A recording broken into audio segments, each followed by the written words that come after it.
On va partir direct sur le match du Sénégal.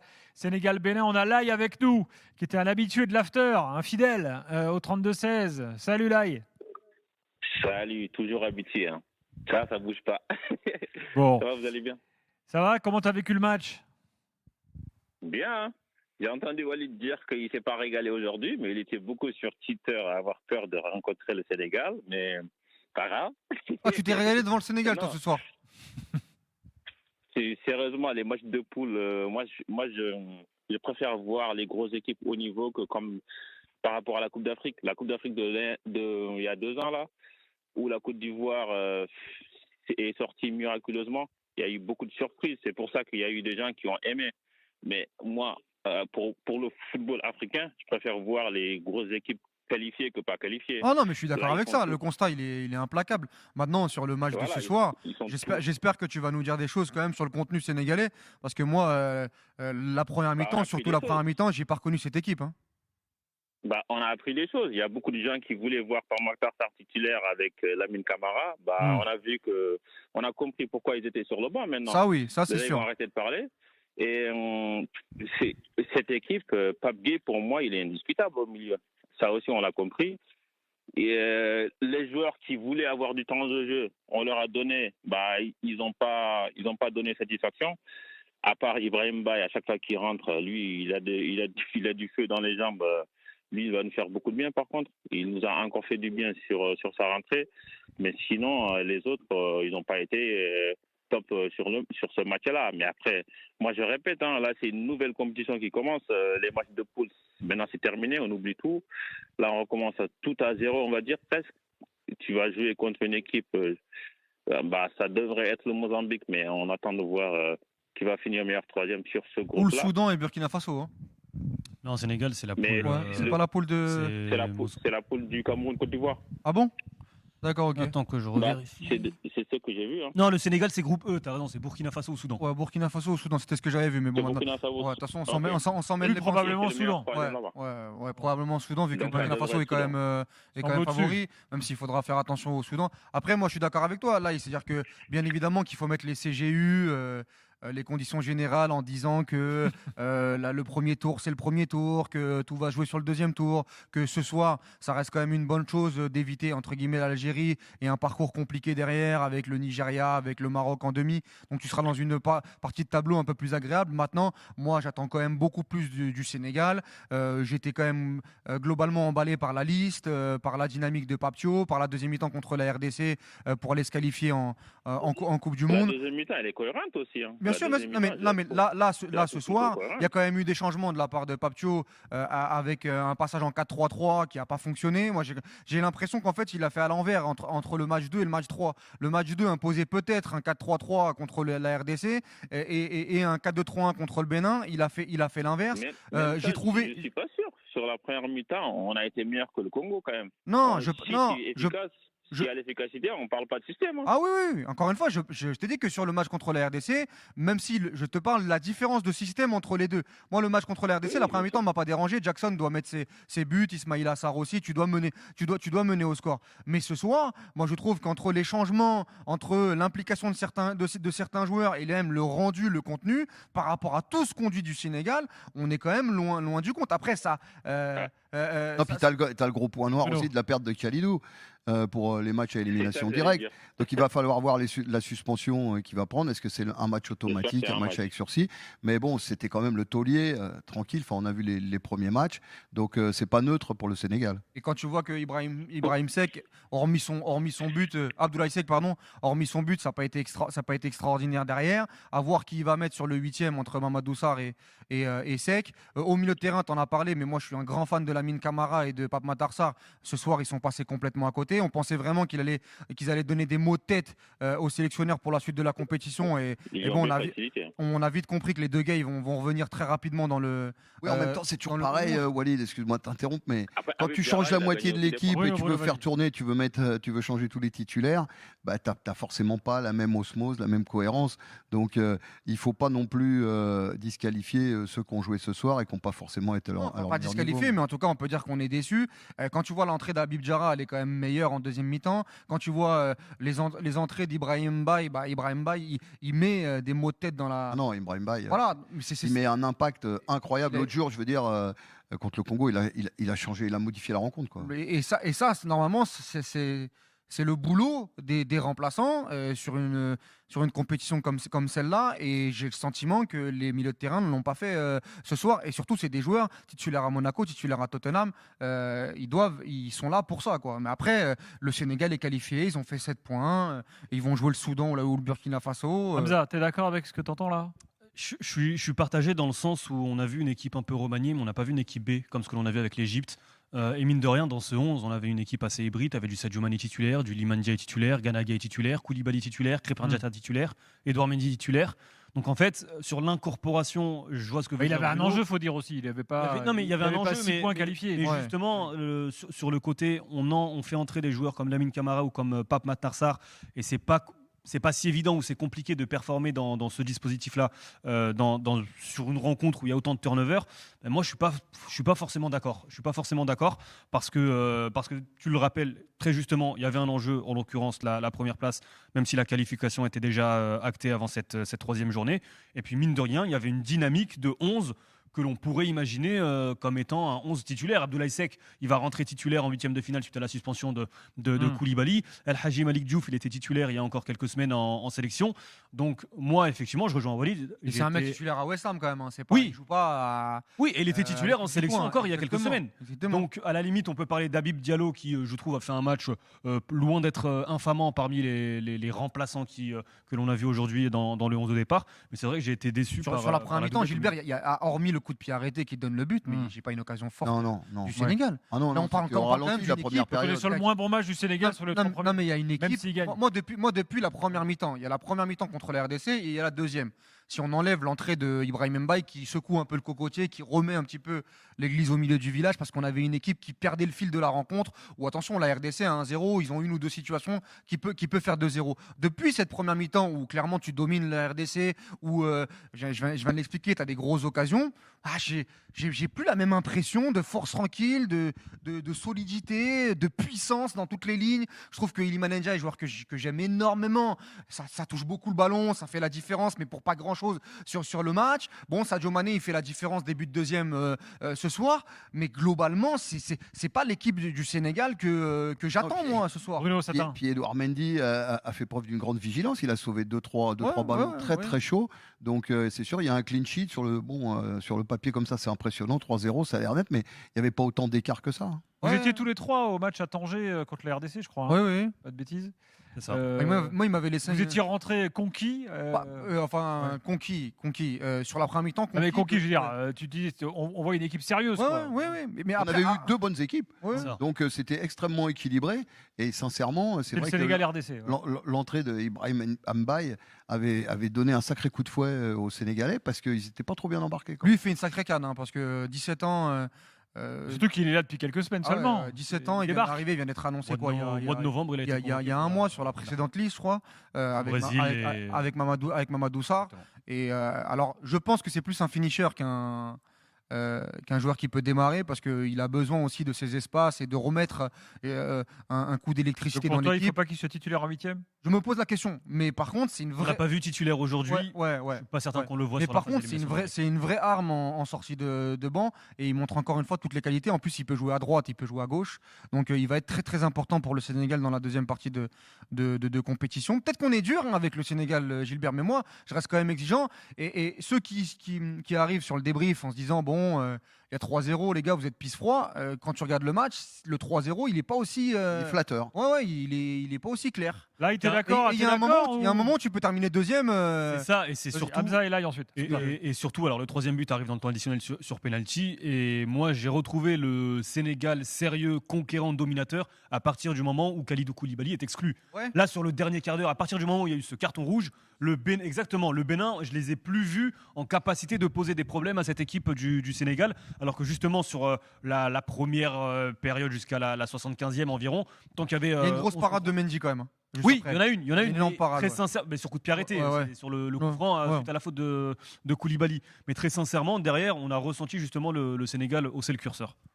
Là, ils sont un peu durs, les gars, là, ou ils ont raison? Il est toujours. Ouais, là, ils se sentent mauvais ou pas? Non, ça sent pas mauvais. Ça sent pas mauvais. Moi, j'ai confiance à cette équipe, à l'entraîneur et aux joueurs qu'on a. Quand tu vois Mané qui a l'âge qu'il a et qui a faim comme pas possible. Il est bien, lui. Et qui va. Lui, on dirait il a encore des jambes. Il y a beaucoup de gens qui s'interrogeaient sur lui. Mais pour l'instant, devant, c'est le meilleur en attaque. Il y a même pas photo. Tu le mets en premier. Donc non, moi je comprends c'est même pas des critiques, c'est des interrogations que vous avez pour la suite. C'est logique de les avoir, mais moi je dis juste que là c'est des matchs de poule, c'est un entraînement, c'est tout. Les vrais matchs, ils arrivent là en 8e, quart de finale, demi-finale. On verra ce que l'équipe va donner. Et moi je pense que cette équipe va aller loin. Et puis rappelez-vous la CAN, en tout cas. La CAN remportée début 2022, la CAN 2021, alors pour des raisons totalement différentes, mais le Sénégal avait fait un premier tour extrêmement poussif avec un seul but marqué sur penalty de Sadio Mané. Il y avait eu les soucis Covid qui avaient amputé Aliou Cissé à l'époque de quasiment la moitié de son effectif sur les matchs. Je crois qu'il y a une feuille de match avec 15 joueurs, dont 3 gardiens ou quelque chose comme ça. Et en fait, la montée en puissance, on l'a vu à partir du moment où il y a eu cette phase d'élimination directe et notamment ce match, je crois que c'était en quart de finale face au Burkina Faso. C'est une nouvelle compétition. C'est sûr, ça c'est sûr. Pour tout le monde. Il y a des gens. Pour tout le monde. Même Mali qui a fait 3 points, je vois que tout le monde les enterre déjà. On verra qu'est-ce qu'ils vont faire en 8e, carré ou demi. Moi, j'enterre tout le monde. Là, c'est une nouvelle compétition qui commence. Non, le Sénégal, ils vont monter en régime, il n'y a pas de souci. Je pense que la seule incertitude qui n'est pas véritablement levée pour moi, c'est au niveau du... le problème. Oui, et puis aussi, là, j'espère que c'est un match. Je pense au niveau du numéro 9, le titulaire, ce que montre Nicolas Jackson, alors c'est vrai que l'autre jour, il a mis ses 2 buts au premier match. Diallo en 8e. Mais sincèrement, pour moi, il est trop maladroit dans le jeu, quoi. C'est plus devant le but que dans le jeu. Je préfère Jackson encore. Ouais, moi aussi, je préfère encore Jackson parce que Diallo, moi, je l'ai pas trouvé extraordinaire sur le match. Non, et moi, je trouve que dans le pouvoir de dissuasion, Jackson est quand même supérieur et même dans la mobilité. Diallo, je trouve que voilà, c'est bon, il a fait son temps. Ça reste un attaquant qui est plus finisseur, mais je préfère moi le profil de Jackson. Surtout que Jackson, sur les 4, c'est peut-être le moins convaincant par rapport à ses prestations, mais c'est le plus indispensable, peut-être pas. Mais le plus convaincant d'Ismaïla Sarr qui pour moi rate ça. C'est surtout celui que tu es obligé de mettre dans le sens où si tu veux mettre 3 offensifs, tu as besoin d'un numéro 9. Sadio Mané, on l'a vu en faux 9, notamment sur le match amical face au Brésil. Il n'a pas vraiment existé. Et Ismaïla Sarr, dans l'axe, je pense pas que ce soit une bonne idée. Et Iliman Ndiaye seul comme ça, je suis pas non plus. En fait, tu as besoin quand même de ce numéro 9. C'est aussi pour ça, je pense, qu'il démarre la compétition 4-2-3-1 avec les 4 offensifs pour s'offrir une paix sociale dans le vestiaire. C'est pas joué dos au but. Donc techniquement, je veux dire, il fait pas remonter le bloc. Dans les remises, il est maladroit. Jackson, donc le Sénégal. C'est dur quand même. Non, je suis lucide, pardon, mais. Sur Nicolas Jackson, moi je trouve pas qu'il soit mauvais dans le jeu. Il est quand même connecté avec l'équipe. Si tu peux me dire qu'il y aura des occasions, ça oui, mais dans le jeu, moi je le trouve souvent, pas tout le temps, mais je le trouve quand même intéressant. Après c'est vrai que la première mi-temps qu'il fait contre la RDC, elle n'est pas géniale du tout. Même dans le jeu où d'habitude avec Chelsea, il est bien meilleur quand il est au Bayern maintenant. Quand il est à Chelsea, même au Bayern. Mais j'ai encore l'image de ce qu'il pouvait faire à Chelsea dans les très bonnes périodes, puisqu'on ne le voit pas énormément au Bayern.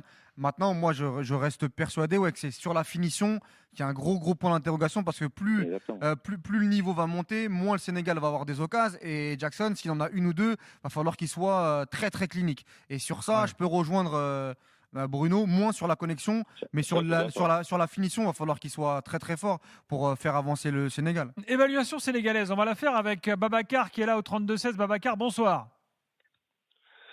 Salut Gilbert, salut les gars. Salut Babacar. Qui est-ce que tu as trouvé particulièrement bon ce soir côté sénégalais? Écoute Gilbert, je suis présentement à Dakar. Ah oui. En attendant de vous retrouver, à Rabat. Écoute, moi d'abord, j'aimerais dire une chose. Je rejoins totalement Hamza sur ce qu'il a dit. C'est-à-dire, j'ai trouvé l'équipe bien meilleure à partir du moment où on a été à 10. J'ai trouvé la première mi-temps la pire des 3 matchs de poule qu'on a fait. Moi, la seule satisfaction, franchement, aujourd'hui, j'ai trouvé, peut-être Ghana. Ouais, Ghana a été, comme d'habitude, sans pour autant avoir été, top, comme sur les 2 premiers matchs. Peut-être le petit El Hadji Malick Diouf aussi, c'était pas mal. Kalidou, j'ai pas compris. La faute là, déjà, je ne comprends pas l'intervention qu'il fait au lieu d'accompagner juste le gars sur le côté ou bien le tenir. Voilà, j'ai pas compris ce qu'il a fait. Sinon, j'ai trouvé le match limite. Moi, j'ai trouvé le match limite catastrophique, quoi. Bon, t'as gagné 3-0, je te le rappelle en passant quand même. Oui, d'accord, Gilbert, mais par exemple, sur les autres matchs, je trouvais qu'on avait beaucoup de maîtrise, même lorsque l'adversaire pressé, ça va, on parvient à tenir le ballon. Aujourd'hui, par exemple, je viens de vérifier sur l'appli RMC Sport, hein, c'est le match dans lequel on a le moins de passes réussies. On a fait 382 passes. Sur les autres, on était à 400, l'autre 500 passes réussies. Aujourd'hui, toutes les stats sont en baisse. Après, je pense qu'il y a les 5 changements, le milieu de terrain remanié, etc., etc. La maîtrise et la stabilité qu'apporte Pape Gueye a beaucoup manqué. Après, je trouve que Sadio a bien terminé. L'équipe a bien terminé, quoi. C'est ça.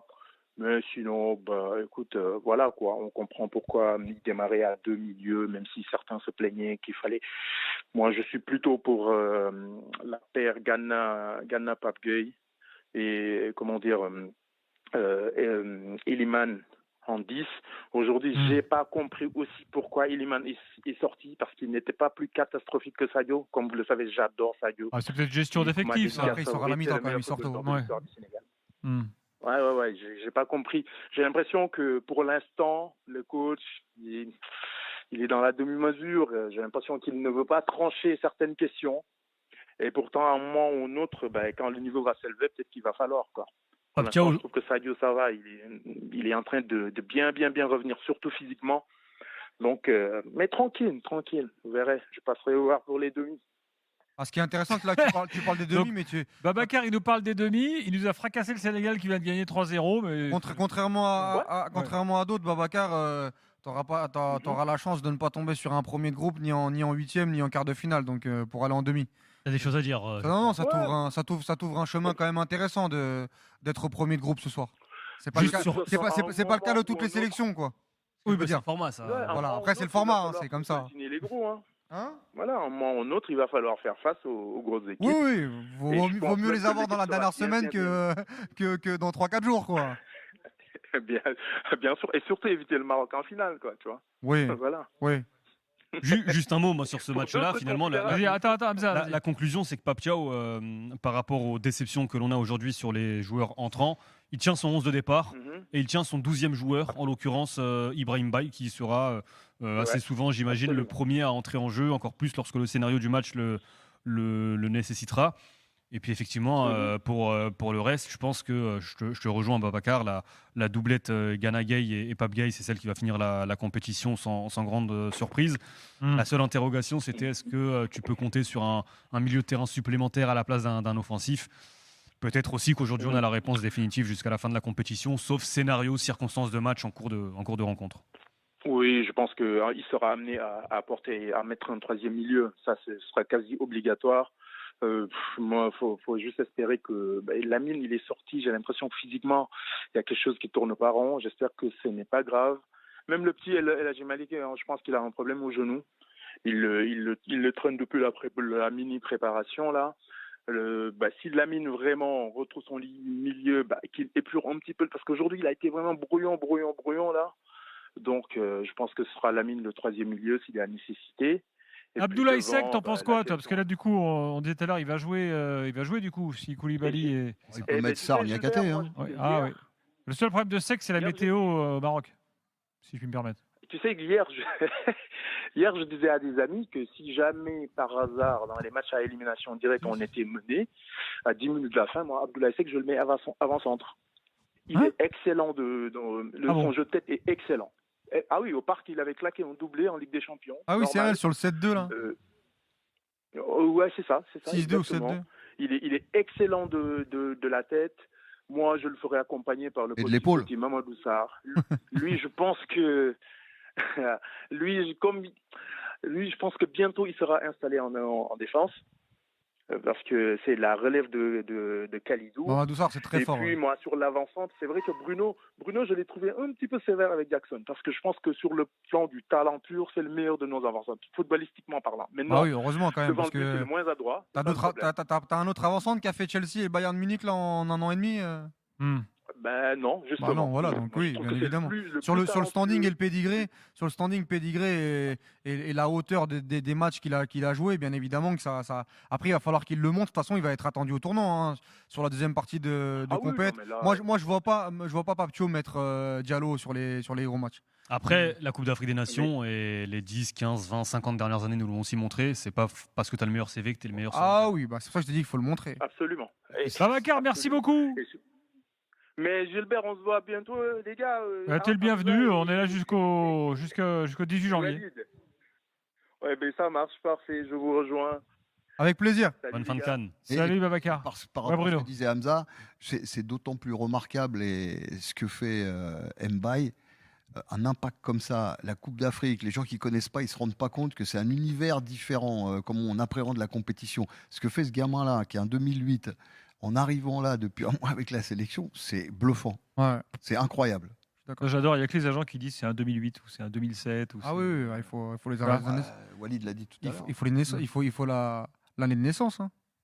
C'est obligatoire. Maintenant, tu es un joueur, il faut donner l'année de naissance. Non, mais bon, 17 ans, 2008, c'est la même chose. Par exemple, moi, je suis en 74, par exemple. Moi, je suis en 93. Tu l'as pas rappelé. Moi, ce que je fais en émission pour un 93, c'est énorme. Record de précocité. Et juste sur Ibrahim Baye, le fait qu'il soit là depuis novembre, c'est la raison selon laquelle, pour moi, il ne sera pas titulaire, Mamadou Sarr, en huitième de finale. Tu peux pas propulser Mamadou Sarr sur un huitième de finale alors qu'il est arrivé au mois de novembre, qu'il n'a pas connu de titularisation en sélection, parce que je crois que face au Kenya, il entre à la mi-temps, il n'est pas titulaire.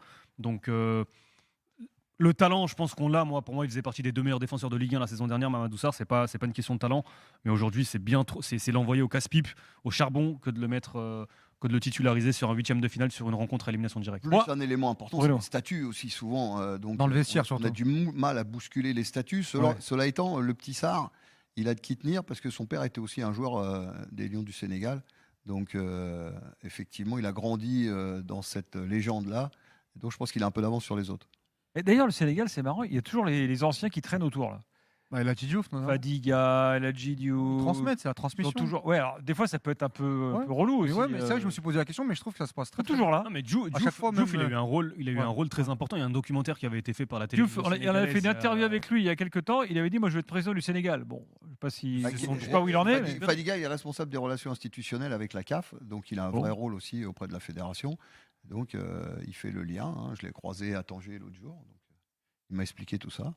Donc ouais, effectivement, ils ont toujours un cercle d'anciens, mais qui sont vraiment dans la bienveillance quand même, je vois, par rapport aux jeunes. Alors c'est vrai que l'équipe du Sénégal a performé ces dernières années, mais ils sont tous au soutien de tous leurs jeunes sélectionnés, quoi. Ils sont derrière, ils sont toujours assez positifs, quoi. Parce que quand tu vois les images en match d'El Hadji Diouf, si t'es pas au courant, tu le vois surexcité total, râler, etc. Tu te dis mais qu'est-ce qu'il fait encore là ? Encore une fois, je le rappelle, 2021, les joueurs eux-mêmes l'ont signalé à maintes reprises. Il a eu un rôle très important dans la construction de ce groupe jusqu'au sacre du côté de. On parlait d'Ibrahim Baye, je pense qu'il doit être important dans la transmission et dans le fait d'essayer de lui donner la bonne énergie avant les matchs. Les gars, un mot du Bénin quand même. Qualifié aussi malgré la défaite. Alors Mounier n'a pas fait le premier match, il a été suspendu. Deuxième match, il a été assez fantomatique. Là ce soir, on l'a pas énormément vu non plus. Une grosse occasion. Une très grosse arrêt un peu chanceux. Qu'est-ce qu'ils peuvent espérer les Béninois de Garde notre or pas grand-chose. L'Égypte. Voilà, c'est ça. Pour Égypte-Bénin. Pour la prédiction de Walid par rapport à le statut de favori, ou en tout cas la sélection que tu vois gagnante, l'Égypte. En toute sincérité, moi, sur ce que j'ai vu sur les trois premiers matchs, il les démonte, quoi.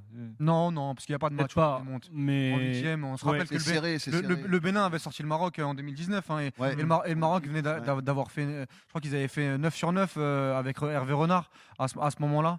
Ils avaient battu l'Afrique du Sud sur le troisième match et derrière il y avait eu le pénalty de Ziyech sur le poteau, ils étaient menés 1-0 avec Dalmeida au milieu de terrain qui jouait je crois à Toulon en N2 ou en N3 et on s'était dit mais attends c'est la grosse surprise comment ils ont fait, donc attention il faut toujours se méfier. Maintenant c'est vrai que sur les 3 matchs on n'a pas vu une équipe qui a un pouvoir.